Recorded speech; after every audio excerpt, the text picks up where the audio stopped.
When you look at taking away the authority of the legislature, being able to give that authority directly to the Premier and Cabinet over anything that's in British Columbia, that's not democracy. You would expect something like that from a communist regime, not from the democracy that is and should be British Columbia. Hello, I'm Stuart McNish, and you're listening to Conversations Live. Conversations Live is a long-form public affairs dialogue series addressing the big issues of our time. For each episode, we bring together subject matter experts for a deep conversation designed to provide you with information that helps you make more informed decisions. I hope you enjoy it. Welcome to Conversations Live. In this episode, we ask the question, does Bill-7 put democracy at risk? Today we come to you from Kem-Kem-Malay, the land of the maples. The traditional territories of the Musqueam, Tsleil-Waututh, and Squamish First Nations, whose people have called and continue to call these lands home. It's called a Henry VIII clause, the power to override legislation. According to Mark Mancini of Thompson Rivers University, it allows the Cabinet to amend almost any laws enacted by the BC legislature without securing the legislature's approval. It is, in essence, Premier Eby's executive order designed to combat President Trump's executive orders, the ones the Premier fears could impact the BC economy. Mancini goes on to say, the restriction on this power is that the amendments have to be for the purpose of addressing challenges or anticipated challenges to British Columbia arising from the actions of a foreign jurisdiction or otherwise of supporting the economy of British Columbia and Canada. According to Mancini, this is no restriction at all, because just about any measure the government can conceive of can be said to have this purpose. In other words, it overrides the principle of the rule of law, which requires the power of the executive branch, in this case the Premier, to be circumscribed and limited. Bill-7 gives the Premier and Cabinet power to amend any provincial law it chooses for any purpose. It's ironic that the response to Trump is to act with the same supercharged power he is employing. Conservative Party of BC leader John Rustad in an op-ed this weekend says Bill-7 is the most sweeping and dangerous overreach in the history of the province. John Rustad joins me here in studio. Mr. Rustad, welcome. Thanks for having me on today. So I put the question to you, does Bill-7 put democracy at risk? It does. When you look at what it does, when you look at taking away the authority of the legislature, being able to give that authority directly to the Premier and Cabinet, over anything that's in British Columbia, that's not democracy. You would expect something like that from a communist regime, not from the democracy that is and should be British Columbia. The argument that says, well, okay, he needs to be able to act swiftly, does that hold water as far as you're concerned, to be able to respond to, let's be fair, the erratic on and off again behavior of President Trump and his administration? There's no question when you look at what's going south of the border, it is erratic, it is unpredictable. However, there are 10 provinces and 3 territories in British Columbia and a federal government. Every other province is not doing this. The territories aren't doing this. The federal government is not doing this. Why is it that David Eby thinks that he needs this kind of authority to be able to respond when nobody else does? And that just tells me that he is looking for that authority. He's proven it in the past in many of the things that he's done, where he's taken a dictatorial approach to dealing with municipalities, to dealing with policing, to many other things where he has a complete disregard for democracy.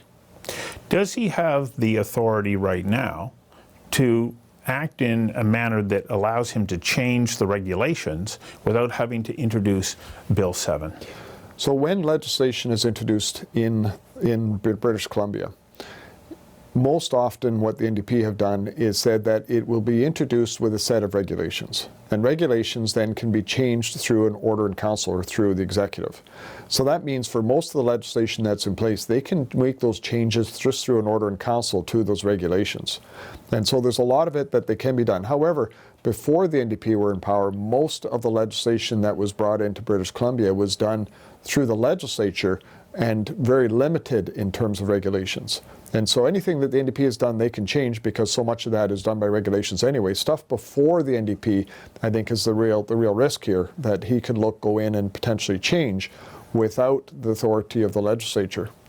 So, as I pointed out from Mark Mancini's comments, it literally gives him the ability to say, well, I view that as a potential threat to the economy of British Columbia, therefore I'm going to act in this manner.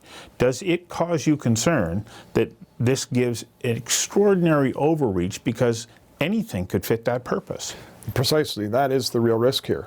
It's not just about what's going on south of the border. It is anything that he deems necessary for British Columbia's economy, couched in the potential risk or the perceived potential risk coming from south of the border. And that also means, spending. We're already running an $11 billion deficit. He could very easily double it if he wanted to, now without even having to go to the legislature and ask for the spending authority to do it. So it's extreme, the amount of power that is now going to be allocated if this bill is passed. Where do you fear that it would be applied in a manner that you go, hang on a second, this is questionable? Well, you must have your concerns. There's lots of things I actually have my concerns. The deficit spending is one for sure. I mean, we're already in a place where 60% of our personal income taxes is the size of the deficit. I mean, it's absolutely crazy. We're running on a system that will run the province into bankruptcy. And just having unlimited power to be able to expand that spending is crazy. But there are many local issues. So, for example, TransLink is running about a $600 million deficit by 2026. There's nothing in this budget to deal with that issue. So TransLink has got a plan to be able to cut services, including things like HandyDart, which is really needed for seniors. Many of the lines that are out there in terms of the services, which I find to be unacceptable. So how is David Eby going to deal with this? Under the threat of perceived damage from the Americans, he could enact changes to be able to fund TransLink. So, for example, he could bring in something like road pricing, which is charging people who drive for every kilometer they drive. You fear that could be one of the uses of this sweeping power. Well, that's the problem with this Henry VIII clause that he has in there, is he could do anything. He could do anything he wants with this stuff, including something like that in terms of domestic. When you look at any other sort of actions that are happening, and I'll just give you an extreme example. I don't think David Eby would do this, but an extreme example. So they've got a piece of legislation that you will pay extra taxes if you have a rental property that is not being rented out, a vacant property tax. Well, he, under this bill, could say, if you have a room that you have in your house that is not being used, you could be taxed for that if you don't rent it out. I mean, that's an extreme example. Right. But this bill gives him the authority to do something as crazy as that. And given that David Eby has shown that, quite frankly, he's lied and misled the public on many, many things, I wouldn't put it past him to look at just about anything, quite frankly, under the guise of this bill. What does it say that, especially at a time when I think that the majority of British Columbians are going, okay, we're behind you. We want you to do something in response to what is coming out of the Trump White House. Like, there is considerable support there, like a populist support that I haven't seen in a long time. Suddenly he comes in with this sweeping power. What is the responsibility that he has to maintain to make sure that he doesn't go beyond what this stated mandate is? Well, I don't think there's anything there that has a restraint on him. He's got to report out twice a year, and of course there's a sunset clause, so he's got to get all this stuff done by 2027. But there's nothing there that constrains him whatsoever. And here's the real issue. I mean, look, America is our greatest trading partner. They've been our greatest ally. We've got issues, in British Columbia. We aren't protecting our ports. We don't have a port police. We obviously have had huge problems with fentanyl production that has killed people here in British Columbia and right across the country, and now is on its way down to the States as well. And so there's lots of things that we need to be doing around that. But when it comes to the overall economy, We have been held back for so long that for some reason we just seem to be accepting that as normal. Our decline in our quality of life has been tremendous, which is not the right word to use. It's been horrific in terms of what that decline is. So what we really need to be doing when you think about Trump and a response to Trump is, yes, we need to push back where it's appropriate to push back, but we need to unleash our own economic potential. And we've been constrained for far too long. That's where we really should be focused, not on this, tit for tat stuff that's only going to accelerate the problems that we currently have. And let me give you a couple examples. As a province, we are incredibly vulnerable. Close to half the food we consume comes from the Americans. No, I think it's closer to 60%. Well, it's 2/3 of the food comes from outside our borders, but we get some from other provinces in Mexico and places like that. But a lot of that food comes from the United States. All of our jet fuel for YVR comes from the United States. 60% of our refined products come from outside our borders, most of that from the United States. 20 to 30% of the electricity we consumed last year and the year before came from the United States. We are incredibly vulnerable, and you want to pick a fight with these people. Yes, we've got to push back, but we also have to understand that because we are vulnerable, we need to be taking the measures necessary to actually unleash our potential and stop with that vulnerability, to look after British Columbians. Well, it's been pointed out that inter-provincial trade barriers are a problem.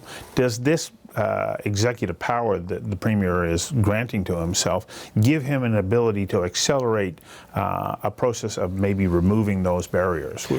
It's written in there, but he didn't need it.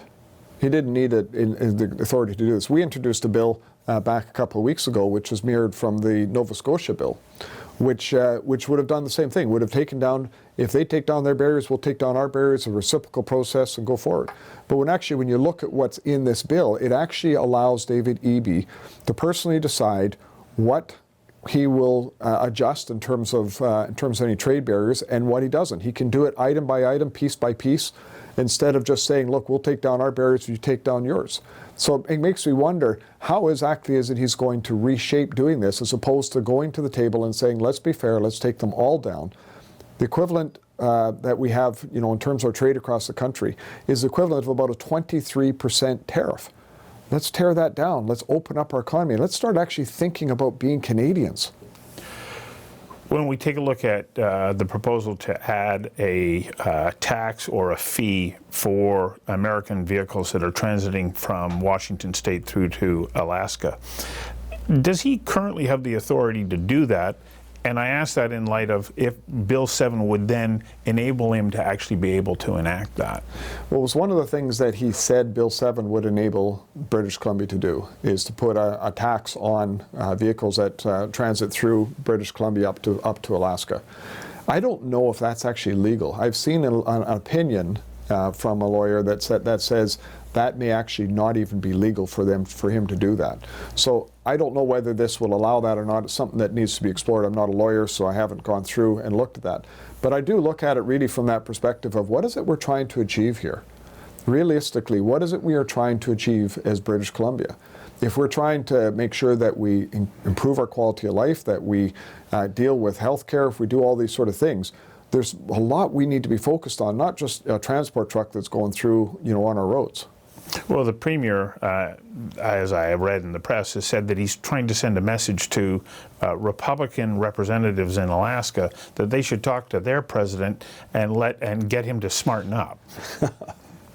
How did that work for Ontario in terms of their approach? And the reality is this: they are a giant-sized economy, and we're a very small, open trading jurisdiction. And we're picking a fight. They're picking a fight with us. And now we are fighting back. And all I can say is, when you do something like that, you're going to be on the losing end of the scale, because they've got all the levers.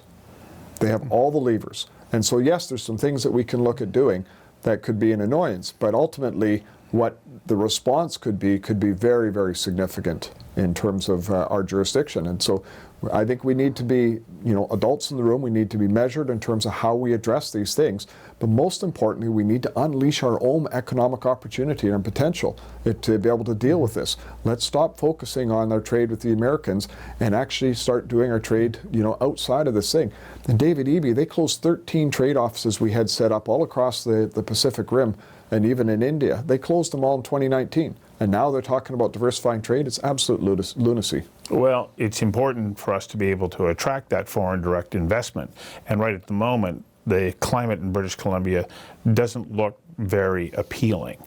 Can this bill help give him some tools that could maybe right that situation? I suppose it's possible, but I think you have to be able to first admit that you have a problem. And I don't think David Eby understands that we have a problem. Business money is fleeing this province. Foreign jurisdictions are looking at us saying, why would we invest there? It's too hard to actually do business. For example, to open up a mine in this province takes 12 to 15 years. You go to a country like Sweden, it takes 2 years. You know, go to Australia, it takes like 3 to 5 years. Go to Chile, it takes 3 years. And yet it's taking 15 years in British Columbia. Like, if you don't understand that that is a problem in terms of being able to attract capital, how do you fix it? And David Eby clearly doesn't understand that we have a huge problem. It's why, business confidence numbers that came out just the other week shows the lowest levels we've had in I don't know how long in British Columbia. People do not want to invest in this province. There's been, and I'm happy to see this, a considerable amount of pushback on Bill-7. Do you believe that the Premier may be listening to that, because he said that he heard the message on election night, that he may be listening to that and step back on this? Well, when you listen to his press conference when he came and introduced Bill-7, what you heard there was a tremendous amount of spin, trying to paint it in a certain light, trying to sell it to the public, and trying to hide it from what it really is. That's what this government had learned from the election, is they need to do a better job spinning. For example, they put an asset tax on houses and they called it a school tax. They put a project labor agreements on major government projects and they call it community benefit agreements. These are just misleading the public in terms of what these actual issues are. And he's doing the same thing with Bill-7.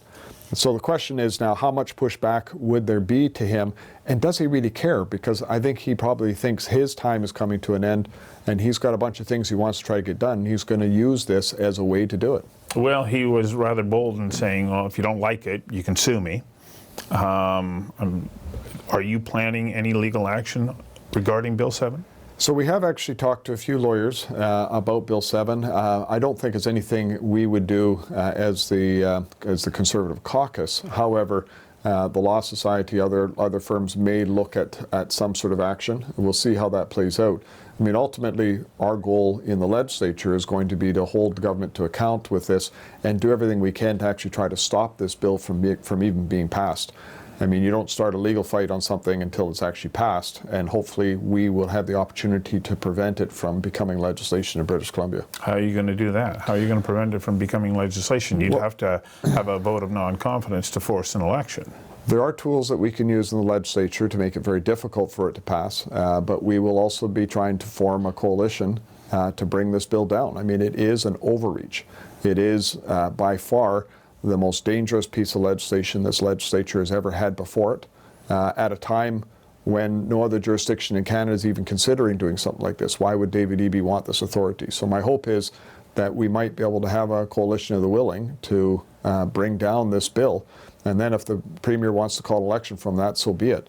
But from my perspective, he should have the courage to go to the public and say, I want to be Lord Emperor, give me all the authority to do anything I want, and go to the polls and actually ask for that authority. Are you confident in going to the polls right now? We just finished an election. I would be happy to go to the election at the earliest possibility. On election night, I promise to people in British Columbia that we'll do anything and everything we can to bring this government down, because of the damages that they're doing. And when you look at this massive overreach in authority, clearly that's something that we need to all stand against. We just had a question come in from Slido. Do you propose that BC scrap the environmental scrutiny in order to fast-track projects? It's interesting. David Eby wants to get rid of the environmental assessments for its wind projects in particular that are going forward. And I looked at it this way. Cattle refuse to stand underneath windmills. What is it that a cow knows that the Premier doesn't? I mean, from my perspective, the environmental assessments is an important piece of any projects going forward. That's not where the huge problem is. It's the multiple layers of restrictions that are being put in as part of it that need to be cleaned up. but most importantly, it's also the permitting. Getting permits is just brutally slow. They've got a promise in terms of a clock, in terms of it's going to be 6 months or it's going to be 2 years, whatever it is for certain permits, but they stop the clock at any time. And you can take 2 to 5 years to do all the prep work that's needed just to get the clock to start, and then it could stop at any time, so they can brag and say, oh, we're meeting our targets. No, they're not. Well, this is from my perspective, a troubling bill. It changes the nature in which we have had governance in Canada, and it's, Bill-7 isn't the first of it. We saw the Prime Minister invoke the Emergencies Act on what I would consider to be flimsy grounds that were ultimately disproven. It was said that police departments were asking for this. I worry where this is taking us. Another question that's come in. Hi, John. Good to see you again. Besides Bill-7, I was wondering whether you support Eby's move to toll trucks. Now, we did talk about that and the impact that it would have on so many different aspects of the British Columbia economy, in particular the threat from Alaska to amend the Jones Act so that cruise ships don't have to stop here. Yeah. There's all, like I say, there's all kinds of levers that could be looked at. And the majority of trucking going up to Alaska goes up through Alberta and then comes up the Alaska Highway, going around up to through the northeast of the province. And so, should there be tolls on that? I think there needs to be, make sure that we recover some value for the damage being done to our roads from heavy trucks that are going through there. But I think the idea of trying to isolate a province or a state from economic warfare, I think, quite frankly, that's a bit of an overreach. And so there are things that we could be talking about. But, back to your original comment on this, like I say, I've never seen anything like this in terms of this overreach, and certainly as a provincial jurisdiction. And it's scary to think what David Eby may have in mind in terms of what he will do to the public in British Columbia. So before we wrap up, I want to go to a clip that we recorded this morning from UBC political scientist Stuart Prest. Dirk, can you run that clip, please? I think anytime we see the executive arrogating power to itself that normally would involve the legislature, it is a cause for pause and concern to ensure that we are not seeing a lack of accountability. And I think while we are in a moment where the government does need to be nimble and respond quickly to this evolving situation, we are also still in a moment of populist frustration with government, that sense of government not being accountable to populations, people being left behind by government. And so when we see legislation like this, there is always going to be a risk that government will fan that flame again and essentially put an early end to this temporary honeymoon it seems to be enjoying after, or honeymoon is perhaps the wrong word, but this moment where government is riding relatively high and people are supportive. If there is that sense of a lack of accountability reemerging, then they're going to face additional and growing opposition, just like they saw during the last election. It's interesting, and I've heard this for many years now, which is a growing lack of confidence in government and government institutions, because people are looking at it thinking, government is not being accountable, they're not being transparent. This government in particular, the NDP government, has been said by the press as being the most secretive government in Canada, if not Canadian history. And all this is going to do is open the door for more criticism, and that damages democracy. I mean, we've seen lots of anomalies, lots of issues with the election and the way the election was run. All of this really leads to people saying, wait a second here. What is happening to our democracy? You think about it, we're getting close to just only half the people in this province actually voting. We need to be doing everything we can to strengthen democracy, not tear it down. And when you have this sort of secretive approach, when you're granting this kind of executive authority without the legislature, all that's going to do is worsen the problems and worsen the lack of confidence that we have in our democratic systems in British Columbia. We have a question from Karit Jutla. He says there's a crisis in trust, which is what you were just talking about with our public institutions, exacerbated by the rushed Land Act amendments, Bill 12, Bill 21, rushed negotiations, DRIPA implementation, and so on. Do you think the government will use Bill 7 to push those through? You know, it's interesting. They very well may. When you look at the secret agreement that they hid from the electorate going into the election in the Seashell area, when you look at the deterioration and actually the taking away of private property rights on Haida Gwaii with the agreement that's there, when you look at what David Eby is proposing in terms of the Land Act, there is a lot to be concerned about. Without that public scrutiny, they could be implementing far more damaging pieces in British Columbia. And, you know, we've got a lot to be concerned about. It's our freedoms, you know, our rights are under attack. There's no question there. And this government seems to not care about the average individual in this province. Well, John Dorsey writes, if I can ask another question, are there any historical precedents for Bill-7 that you can think of in British Columbia? The only thing that comes close to Bill-7 was during World Wars and the Wartime Measures Act, which was federal, not provincial. And that's the closest thing you could look at in terms of this. So even during COVID, the measures that were taken during COVID were limited in terms of what the structure was and how that was laid out. And so this goes much farther than what they did during COVID. You'd have to go back to looking at the Wartime Measures Act before you'd find anything close to the amount of authority and power that they're asking for in the legislature. Well, on a closing note, what are you going to do to be able to keep this discussion alive? Because one of my concerns is that it will fade from the headlines and the pressure will be off and this power will be granted. Well, like I say, my hope is that we will be able to stop this in the legislature. I think there are people on all sides of the political spectrum that are looking at this thinking this is not right. This is not democracy. This is not what people have signed up for. So we're going to use every tool we can in the legislature to try to stop this bill from actually becoming a law. We'll, of course, be going out and continuing to talk about this, both you know, within the legislature, but also around the province. And if it does pass a law, we're going to make sure that the people in this province understand exactly what this government is doing through doing a tour around the province and talking about this quite extensively. I mean, this to me is a defining moment for British Columbia's history, not just for the NDP, not just for today, but for our history in terms of that sort of overreach and authority. We should always be saying no to this. And it's not even, you know, a government that you don't trust today, which is the NDP, which have proven themselves to be liars. But what does this set in terms of a precedent for future governments in terms of what they can do? And that to me is very scary, that we need to be doing everything we can to fight and protect our democracy. And this is, just like I say, this completely undermines people's confidence in governments.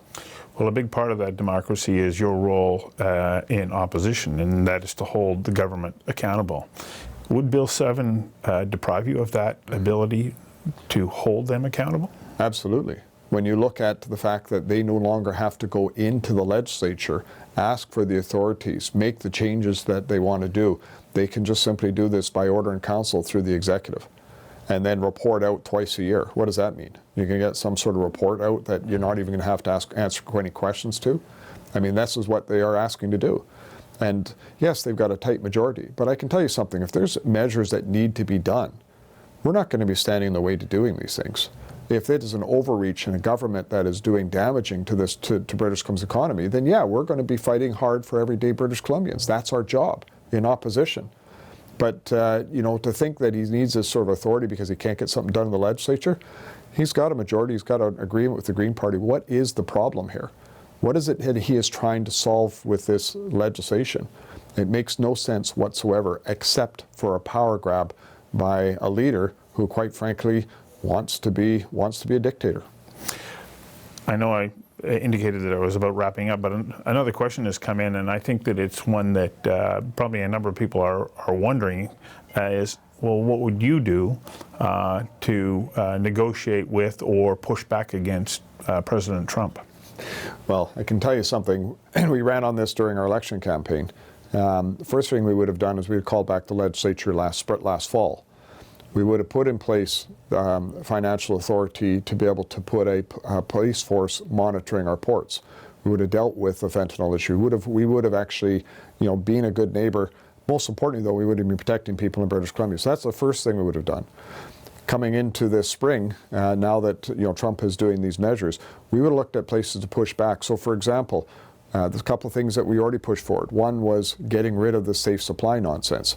I mean, he's somewhat backing off on that. However, it's still a problem that we have in British Columbia.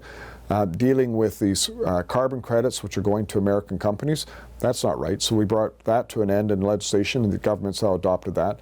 Dealing with, for example, we're shipping 18 million tons of thermal coal through the port of Vancouver, all of that coming from the Americans. We don't need to be doing that. And so putting something like a carbon tax on that, then using as leverage to try to get to a softwood lumber agreement. The reality is when you're negotiating with a foreign jurisdiction, now Canada, that's Canada's role, but as a sub-jurisdiction, when we're dealing with a foreign jurisdiction, you need to be able to have something to put on the table. If you have nothing to put on the table, how on earth can you ever negotiate?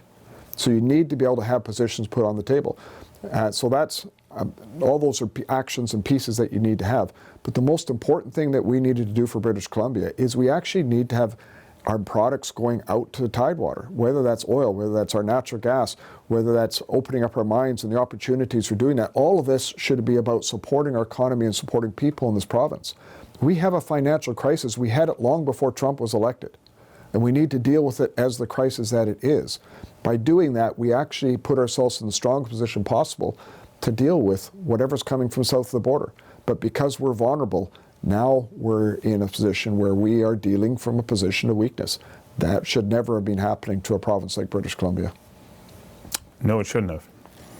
Thank you for your time today. I appreciate you coming in and discussing what I see as a very, very important issue. Thank you very much. Take care. Thanks for joining us online, and you can join us next Tuesday night when we look at food, our security, production, and affordability at a time where, as Conservative leader John Rustad pointed out, 60% of our food comes from outside of this province. And we need to really start to look at what can we do to increase our own food security. Join us on Conversations Live next Tuesday at 6 p.m. on the Vancouver Sun.